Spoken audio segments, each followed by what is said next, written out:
जयंतीनिमित्त माझे काही विचार व्यक्त करतो। इसवी सन 1600 मधला काळ कसा होता महाराष्ट्रातला माणूस, कसा जगत होता, कसा बघत होता महाराष्ट्रातला माणूस।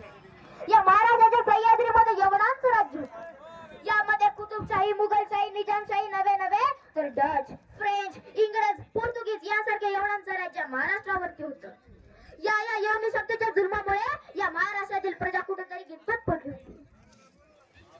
या यवनी शक्तीच्या जुलमामुळे या महाराष्ट्रातील प्रजा कुठेतरी गितपत पडली होती। कुणाच्याही गमण्यांमध्ये इतकी ताकद होती की हातामध्ये तलवार घेऊन यवनांचा नायनाट करावा। ज्या सर्व रयतेच्या डोळ्यातील अश्रू फक्त एकाच मायमाऊलीला दिसत होते आणि त्या मायमाऊलीचे नाव होते आऊसाहेब जिजाऊ। जिजाऊ कडे आल्या आणि म्हणाल्या, मी इथे स्वराज्य निर्माण करीन, मी दिना रयतेला राजा, जनतेचं सुराज्य, रयतेचं सुराज्य। आणि बघता बघता ती सोनेरी पहाड शिवनेरी गडावर उजाडली। दिवस होता 19 फेब्रुवारी 1630 चा। आऊसाहेब जिजाऊ शहाजीराजे यांच्या पोटी एका शिवसूर्याचा जन्म झाला आणि त्या शिवसूर्याचे नाव होते शिवाजी। होय, मीच तर शिवाजी, जीवावर उदर होतं ना, त्याचंच नाव शिवाजी।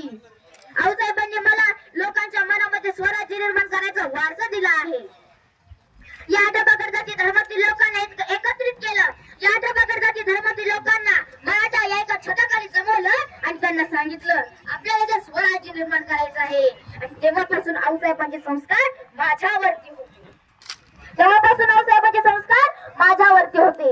आऊसाहेब म्हणायच्या, शुभ शत्रू संपला म्हणजे शत्रुत्व संपल। आऊसाहेब व शहाजीराजे यांचे आशीर्वाद आमच्यासाठी मोठे व प्रमाण होते। आम्ही या डबागर जाती धर्मातील लोकांच्या म्हणजेच लहान आम्ही सवंगड्यांसोबत जाऊन स्वराज्य स्थापन करण्याची शपथ घेतली। स्वराज्य स्थापन करण्यासाठी आम्ही हे स्वप्न उराशी बाळगलेलं।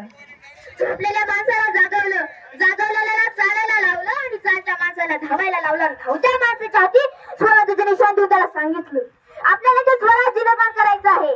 मी छत्रपती भाऊ म्हणून नव्हे, आपल्याला ते स्वराज्य निर्माण करायचं आहे। मी राजा भाऊ म्हणून नव्हे, तर आपल्याला ते स्वराज्य निर्माण करायचं आहे।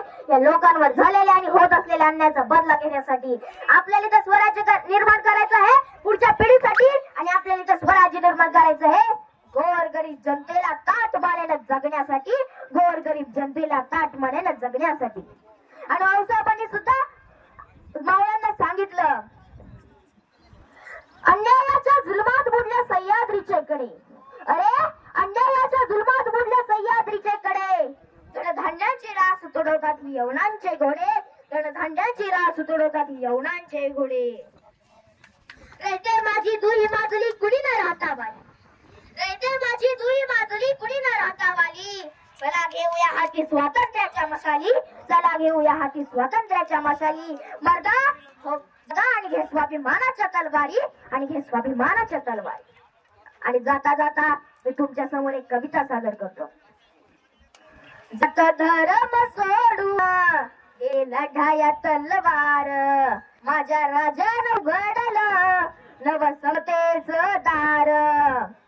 स्वाभिमान शिकवला, नीतिमत्ता शिकवली, राज तुझ्या मुळेच नवी पाठवली।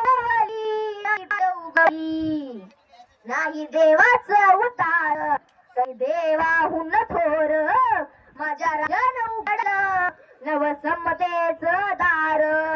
आला जाईत रयतेचं उभराना, वाटल्या पतिव्रता, लुटली अपुरुची खाना, लुटली अपुरुची खाना।